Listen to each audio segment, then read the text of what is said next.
শীত তো প্রায় গেলই গিয়ে, তাও একটু শীতের শেষ না, সম্পূর্ণই শেষ, একটু ফুলকপি দিয়ে একটু কাতলা মাছ রান্না করতেছি। আর কীভাবে রান্না করতেছি সেইটাই আমি দেখাবো। তার আগে আমাদের বাঙালি রান্নার তরফ থেকে আপনাদের সবাইকে স্বাগত জানাই। আর এর জন্য ছোটো ছোটো করে ফুলকপি কাটতে নিয়েছি, আর আলু, আর এইদিকে দেখেন মাছটাও ধুয়ে নিয়েছি। মাছটা প্রায় 1 কিলো সাইজ হবে, রিং পিস আছে সবগুলো। এর মধ্যে একটু নুন আর হলুদ মাখাই নিলাম। আর এইদিকে কড়াইতে তেলও দিয়ে দিছি, তেলটা গরম হয়ে গেলে গিয়ে এইবার মাছগুলো একটু লাল লাল করে ভাজে নেবো সব মাছগুলো। আর মাছটা ধর একবার ভাজা সম্পূর্ণ হবে না, তাই 2-3 বার করে মাছটা ভাজে নিতেছি। আর এই মাছটা কিন্তু একদম কড়া করে ভাজবো না, কড়া করে, কারণ ফুলকপি দিয়ে একদম কড়া করে ভাজলে হবে না, মিডিয়াম যেই রকম ভাজে সেই রকম ভাজবো মাছটা।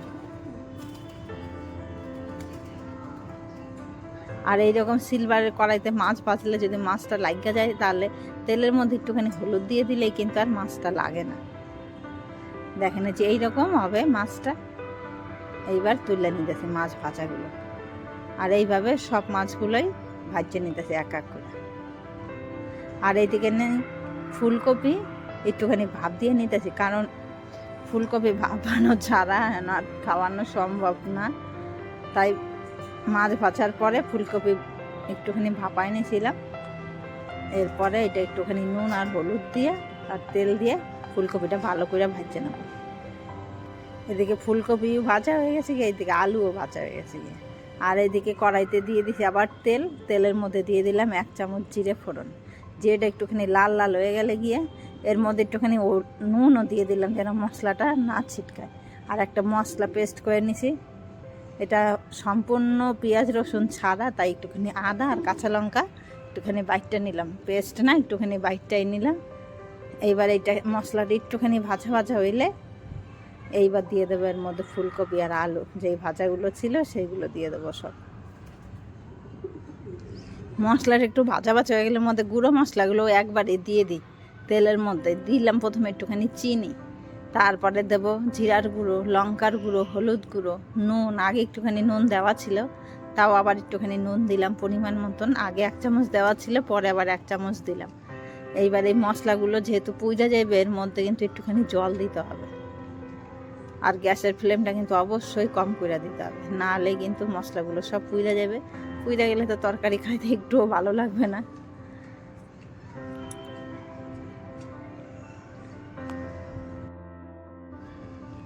দেখেন সুন্দর মশলা কষানো হয়েছে।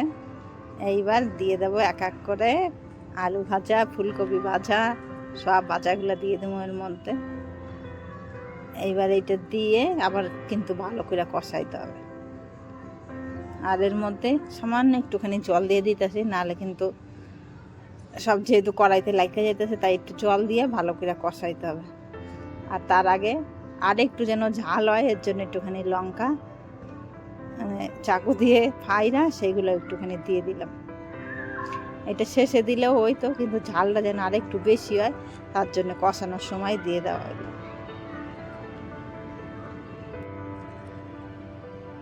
এইবার লঙ্কা দেওয়ার পরে আর একটু নাড়াচাড়া কইরা এর মধ্যে পরিমাণ মতন জল দিয়ে দিই। জল দিয়া এবার যেহেতু ফুলকপি আলু প্রায় সেদ্ধ ভাজা হয়েছে, তার আগে ভাপানো হয়েছে, তাও জল দিয়ে ফুটাই দেবে 7 থেকে 8 মিনিট মতন। তারপরে দিলাম টমেটোটা পরে দিলাম, এর জন্য যেন না গলে। পরে দিলে মুখে পরে তখন না খাইতে ভালো লাগে। দেখেন ঝোল সব ফুটে গেছে, 7 থেকে 8 মিনিট হয়ে গেছে। এইবার মাছ ভাজাগুলো দিয়ে দিলাম। এবার মাছ ভাজা দিয়ে আবার 4 থেকে 5 মিনিট ফুটাইতে হবে, যেন মাছের মধ্যে সব নুন হলুদ সব কিছু ঝোল ঢোকে। আর শেষে ধন্যপাতা কুচি দিয়া নামাই নিলেই রেডি। গরম গরম ভাতের সাথে বিশাল ভালো লাগে খাইতে। শীত তো গেছে, মানে যাইতাছে গিয়া, এখন এইরকম তরকারি শেষের দিকেও একটু খাইতে ভালোই লাগে। আর কেমন লাগলো সেইটা একটুখানি জানাইন। ভালো লাগলে অবশ্যই একটা লাইক আর সাবস্ক্রাইব করেন। আর আমি তো রেডি, ভাত বাইরা নিছি।